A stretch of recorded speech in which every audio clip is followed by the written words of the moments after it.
Welcome to the Pindown, your Detroit Pistons podcast. I'm your host, Wes Davenport from Motor City Hoops and Detroit Bad Boys. I am back, and unfortunately, I'm solo today. So this will just be a quick hitter episode for us. We wanted to make sure that we got something out for you guys just to briefly discuss that Cade Cunningham injury, and we did kind of delay this one on purpose. Wanted to give it a couple of games just to see what that immediate impact of Jalen Duren taking more of that focal point of the offense role would look like. But before we even dive into any of that, I kind of want to give a bit of a half-hearted apology from Blake and I. So my wife and I, we welcomed our first child into the world just 3 weeks ago on yesterday. So on Saturday, 3 weeks ago. And then now Blake and his wife have welcomed their second child into the world as well. So it's been a busy couple of weeks here behind the scenes for the Pindown for both Blake and I. So we are sorry for missing a couple of these recent episodes that we normally would have done, but also, at the same time, family first, right? So we're not that sorry for missing these episodes. We know what's most important, and we're making sure to adjust our schedules accordingly. So big time congratulations to Blake and his wife. Funny enough, actually both of us joined the Girl Dad Club, so excited about that. But yeah, we'll be back to a more normal schedule here moving forwards. I'm planning on hoping to find a guest for this upcoming week's next stream, and then after that, I think Blake might be able to be back. Don't want to speak for him. We haven't talked about that yet, but want to make sure that I can give him the exact amount of time he needs to get himself all sorted out now with the second kid, get that home adjustment all done on their end, which he just allowed for me as well. So I want to make sure I give him that same flexibility and kindness. So maybe he's back in a couple weeks, maybe not. We'll see, whatever he needs, right? But moving on. Okay, let's talk about that Cade Cunningham injury. So it is a collapsed lung, and he suffered this during that first Washington Wizards game. It was right in the first quarter, too, pretty early. I think it was Trey Johnson, the rookie lottery pick from Washington, that kind of fell on his back there. What we know so far, as the dust is kind of settled, is that this was as we just mentioned, it's a collapsed lung. So it wasn't a punctured lung. If you go and look up online on like Cleveland Clinic, stuff like that, the punctured lung, collapsed lung, they kind of get lumped in together. And we know from Shams that this was a, quote, mild case, right, unquote. So whatever that means, it seems like maybe this was just a collapsed lung, not necessarily a punctured lung, which maybe we could shift our recovery timetable and expectations up into the future just a little bit. But regardless, right? So that was from Shams. Now, Vinny Goodwill got on ESPN, and he kind of broke down a more detailed plan. So from his perspective, he believes that the Pistons' plan is to have a 2-week reevaluation window for Cade Cunningham. At the end of those 2 weeks, to then have a week of non-contact conditioning basketball activity. And then after that week, assuming that all goes well, to have one more week of full contact, getting his legs back under him, getting him ready to go. And then after that second week of that kind of recovery period where he's doing basketball activity, now the second week will be the full contact one. Now he's just back and ready to roll for the playoffs. So if this all works exactly to the Pistons plan, Cade Cunningham will be ready to go for round one. And there actually is a little bit of evidence to back this up. Now, obviously, every player, every injury is just a little bit different. And some of these examples I'm going to bring up are from a few years ago. So, hey, advancements in medical technology, right? But this is all from Kevin O'Connor on Twitter. CJ McCollum missed 18 games with a collapsed lung in 2021. That was about 6 weeks total of time. He then did it again. So we had another collapsed lung, which, by the way, from what I can tell, I'm not a doctor, but things that continue to pop up on reputable medical websites. Once this happens once, it does have an increased likelihood of happening again. So they call that recurrence. Your risk of that recurrence does jump up, right, when it's actually recurrent. It's not just the first initial happening. But regardless, so it happened to CJ McCollum again in 2023. He missed 12 games. That was only 3 weeks of time he missed that time. Terrence Jones back in 2015, he missed 6 games over 2 weeks. And then Gerald Wallace in 2009 missed 7 games over 3 weeks of time. So this all kind of lines up with what we have been expecting, what you've been seeing online and in reporting. On average, this is kind of a 2 to 6 week recovery period. And when I say recovery, I mean back onto the basketball court playing games for your team. So 2 to 6 weeks for that. Cade, with the plan that Vinny Goodwill outlined, would fall smack dab in the middle, right? Talking about a 4-week total back onto the court plan. And so that's all good news, right? So all this is to say the season, it's not over, right? And when that report hit, I felt it too. I saw that from Shams and I thought, oh no, right? This is it.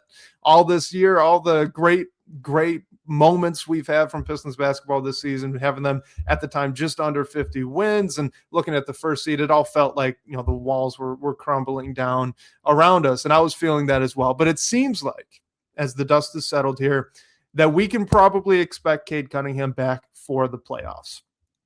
It's possible, right? Like if it's really, he takes super well to the reconditioning and all that stuff, that he could be back even sooner and play some of the last regular season games. There would be a reason to do that. Now, me personally, I don't love this reason to do that, but right now, Cade Cunningham is not eligible for postseason awards. He won't hit that 65 game minimum. I believe he's played 61 games and he has 60 qualifying games, right? So the 65 game minimum isn't just that you appeared, it's that you also appeared and played more than 20 minutes. So there was a blowout earlier in the season where he didn't hit that 20-minute minimum. Or actually, no, it was probably this most recent Washington game. That's not going to count now that I'm thinking about it. Regardless, he's not eligible for postseason awards. So if he's back early and he plays 5 games, he could then be eligible for that deserving All-NBA first team, a couple of MVP votes, things along those lines. And there's a bummer that he's not going to get that, but I would say that I would not expect the Detroit Pistons to rush Cade back purely to hit that game minimum, that 65 game mark that he would need in order to be considered for these postseason awards. It's a bummer. It really stinks that this injury is coming at the time that it did, and it is essentially going to disqualify him from these. But remember what is most important, right? We want playoff success.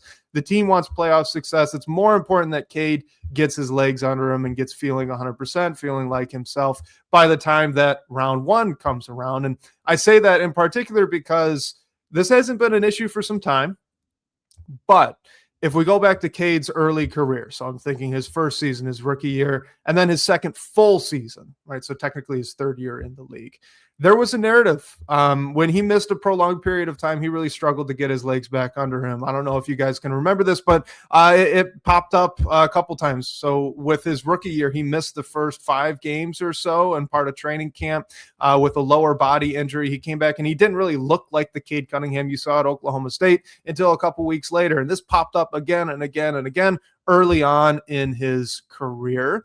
I'm not saying that that's certainly going to happen this go around. He's a far better player now than he was back then, but it is something that we need to kind of bring up, right? Like I would personally rather see Cade really focus on that recovery period, making sure he really is 100%, feels like himself, doesn't have any rust before coming back and playing NBA games, rather than rushing it and then kind of having to work through that same time window, now just maybe with an increased injury risk of actual basketball games. So the question, right, it remains, right, what are we getting in round 1, if assuming Cade's actually going to be back and healthy? Are we going to get a re-energized Cade with fresh legs? He was looking tired here in these past couple of weeks of the Pistons season. Maybe this is a blessing in disguise, right? Maybe this is actually just some downtime, allows him to get fresh, right? He'll have even more energy for the NBA playoffs than he would have if he had kept playing down the stretch here. Or are we a little worried that we're going to get a rusty Cade Cunningham and maybe he needs a few games to find his rhythm, like we saw was the case early on in his career? And if that does happen, how does the team survive that little injury slump that he might be in during the first couple of playoff games? I think that's an open question. I'm not, I'll knock on wood right here, right? So hopefully that's not what it is. Again, Cade's a much better player than he was when these were issues. And I will say that his year 4, I don't remember really noticing this as much. It was just that year 1 and an effective year 2, but functionally a year 3, that was a narrative. It did seem to go away last season. So hopefully that's the case and we don't have to worry about this anymore. And he's just all good. Got some fresh legs for the playoffs. Regardless, good news, right? Cade will be, it seems like, will be back for the NBA playoffs. I got our guy Michael Dompier here in the chat saying Cade's only been out 2 games, so it's hard to know the opportunity, but he's hoping Ron Holland proves he could play 25 to 30 minutes as a scoring threat as well. I would echo that. I do think this is an opportunity for multiple guys on the roster, primarily Jalen Duren, and that's actually the reason that we wanted to prolong the show, just to see how JD looked in that focal point role. But you could also look at a Ron Holland maybe getting some more minutes here and hopefully getting a few more shots as well. I think Dennis Jenkins, it's really time to step up. He's been in a little bit of a slump since he signed his NBA standard contract. And now would be a great time to get out of that slump. It was unfortunate that Marcus Sasser was out for that Golden State game. This is a big moment for him as well. Prove that, hey, he actually should be part of that playoff rotation. And I think Asar Thompson too is going to have the ball in his hands just a little bit more. You understand that Tobias Harris is that rock, right? He's going to be who he is. So you can count on that, hopefully with just a little bit more volume too. But to me, right, the big question with this one was Jalen Duren. I know there was some talk on Detroit Bad Boys of, hey, maybe Asar Thompson needs to take more of an offensive load as a distributor, right? See that kind of point Asar make a comeback from what we saw earlier in the season. And honestly, I was hoping that was not going to be the direction that this team chose. Now, look, I think that Asar could be that kind of player in the future. It's just that we saw that he's not that kind of player this year. Earlier this season, he did seem to really struggle with it. I think really when we got into January too, it was noticeable. That's just, it's not something that he right now has the tools to effectively do. And I just don't think that there's anything that has occurred since earlier in the year to now that would suggest, hey, he actually can thrive in that role. So I would like to see Asar stick in the role he's been, maybe just with a little bit more shot attempts, right? Maybe as a cutter, you could focus on drawing up a couple of backdoor plays here and there, which they weren't doing before. Regardless, that's what I wanted to avoid. I did not want to see point Asar, and we haven't. We've seen a little bit more of him handling the ball, and that was going to be inevitable as teams pressured Dennis Jenkins and really test him out in that starting point guard role, which the Wizards and Warriors both did. The Warriors really implemented a really creative zone, I thought, by the way, to really stress Dennis Jenkins and see how he would adjust to it. To Danis's credit, I think he did pretty well. There was that initial shock. The Warriors went on a bit of a run when they first did it, but then Danis was able to adjust, get the ball out of his hands quicker, led to a lot of drive and kick. And then, the Warriors did what they did in the second half, which was, questionable. But regardless, I think that he handled that first real test pretty well. But looking at Jalen Duren, this was the guy I was hoping was going to step up. This was the player that JB Bickerstaff mentioned was going to step up and take that offensive load. If Jalen Duren is this team's second star, he's their second all-star. If he's going to be their second option scoring, well, you saw what Jaylen Brown does, right, when Jason Tatum's out. You see what other second options do when their star player's out. They step up. They take that lead role, and they run with it. And I was really curious to see if that's what Jalen Duren's going to be, right? He's the man now, and he's going to be the man the rest of this season. The offense really needs to run through him. He's the best threat that they have. So how does he respond? And early returns, again, only been 2 games. Really promising. So he has slashed 23.5 points, 8.5 rebounds, only a half assist per these 2 games. You would expect that to be a little bit higher. I think it will get a little bit higher, but regardless, that's been his numbers. He's shooting 63% from the floor, and he's only averaged 23.1 minutes over those 2 games. So if you extrapolate this out to maybe a 30 minutes that he would be playing, maybe even more than that in a competitive game, those are some big-time numbers. And this wasn't against nobodies either, all right? Think about who he was playing. Against the Wizards, it's Alex Sarr. Alex Sarr is a great defender. I know he was on a minutes restriction. I know he was coming off an injury himself, but that's one of the best shot blockers in the league. Jalen Duren gets his shot blocked amongst some of the most in the league as well. All right. So that in theory could have been a bad matchup. Sarr can shoot it pretty well too. And then he's playing against Draymond Green. Need I say any more? One of the best defenders in the front court of all time. And what does Jalen Duren do? Well, he dominates those matchups in both games. He looks like the best player on the floor, I think, in the minutes that he played in both of those games. And in fact, we can dive in a little bit deeper. So looking at the tracking data, his total touches per game are actually down. So before it was at about 48. These last two games, it was 45. But if you look per minute, right, you dive just another level further, you'd see he's actually up, right? So he's averaging about a quarter more touches per minute. He went from 1.74 on the season to now 1.95 touches per minute, which is just times in the game that he has the ball. So literally touches to the basketball. For reference, Cade Cunningham this season, 2.6 touches per minute. But what's really interesting to me is that these were front court touches. So primarily Jalen Duren's front court touches have increased. He's getting about 5 of those additionally in these last 2 games as then he has the rest of the season. And these aren't post-ups. These aren't touches that are coming on the post. They're not touches that are coming out at the elbow. These are legitimate top of the key. Jalen Duren has the ball and they are running the offense through him. And what's really been nice is he's been noticeably more decisive. So about 1/10 less of a second of time that he's holding the ball. And I know that sounds like not a lot, but it is. It actually is quite a bit. When he gets the ball, he has been extremely decisive and he's been very aggressive, looking for his shot and looking to create for himself first, which is exactly what you want. And I think his defenses are going to start to adjust to this. He'll start to look to create for others as well. But this is exactly what you wanted to see. He's been the focal point of the offense. His scoring has gone up. His shot attempts are going to go up if we're looking at a per 36 or per 100 possessions. He's been really aggressive. He's looking to get his own. He understands the gravity of the situation. He understands that he's the man, and I think he's taking advantage of it. So I honestly, I don't think that this is a fluke. This was what I was expecting to happen, and now it's actually kind of come to pass. And I do think it's notable who it's come to pass against, right? It's Alex Sarr, one of the better shot blockers in the league. And then Draymond Green and Kristaps Porzingis both took shots at trying to stop Jalen Duren. Neither of them were able to really do it with any amount of effectiveness. So I don't think that that's a fluke. I think this is legit. And what's really interesting, I brought this up online on Twitter a couple of days ago, but this is all kind of making me wonder if I've been really undervaluing Jalen Duren's offense in a playoff setting. I think about what happens in the playoffs, right? The game gets more physical. The game slows down. It's played more in the half court.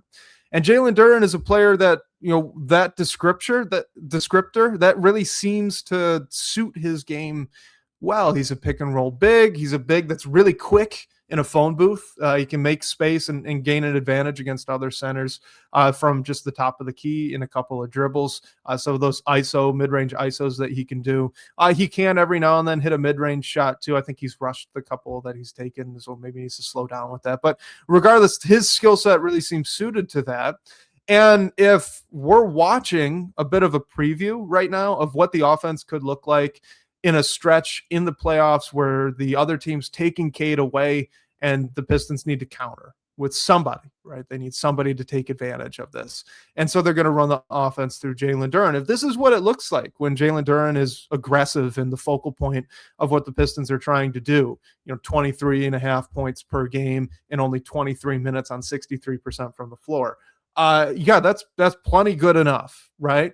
And so what I've been thinking is, have I just undervalued what Jalen Duren can do in a playoff context? So much focus has been on, can he really be that second star? And there's a lot of question with that. The Pistons need another 20-point scorer next to Cade to take that pressure off, but he might just be a bankable 20 points per game or more in the playoffs. And if that's the case, I mean, shoot, that looks really good. And if we're getting a preview of that, then Duren's actually getting that experience now in March and April, which is far less pressure than you would actually see in the playoffs in round one, where, each basket means just a little bit more. So all this is to say, that it's possible. I don't want to say for certain, but if we're going to take a glass half full approach and viewpoint on this Cade Cunningham injury, I would say it's two things. One, Cade was looking a little tired. So this is time off, right? He gets to rest, he gets to recover, he gets to recondition, bring himself back in to that full basketball shape. He's not going to miss a lot of time, probably about just a month of NBA basketball time. And when he comes back, he should have fresh legs. He should be energized. And that was a concern, actually, that I had for this team going into round one, was just how tired Cade was looking these past couple of weeks. So that's one.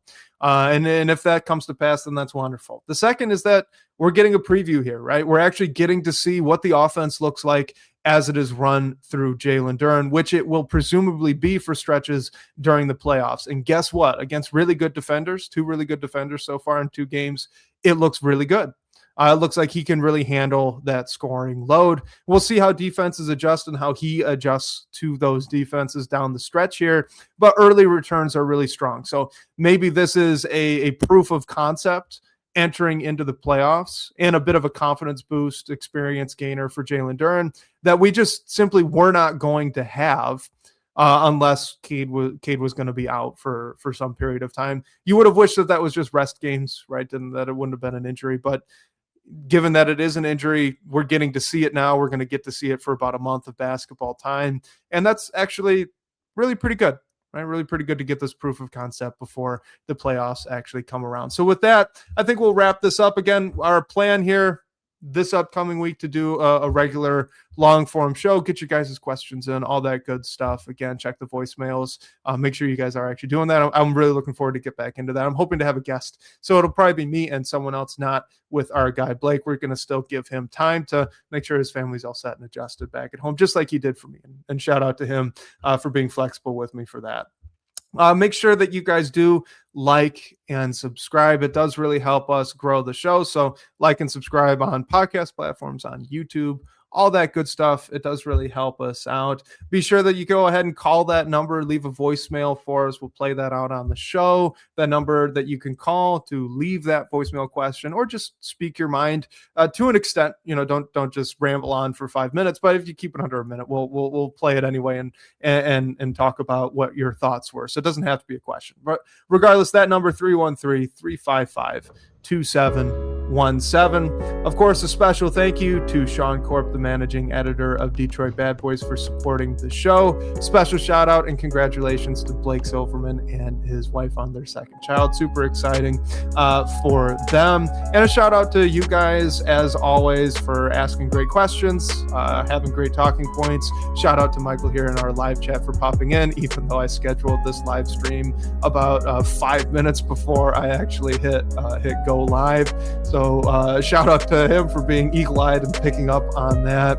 And shout out to all you guys who jump into our live streams when we do them. We always appreciate reading your guys' comments and pulling them up on the screen and just talking some hoops with all of you.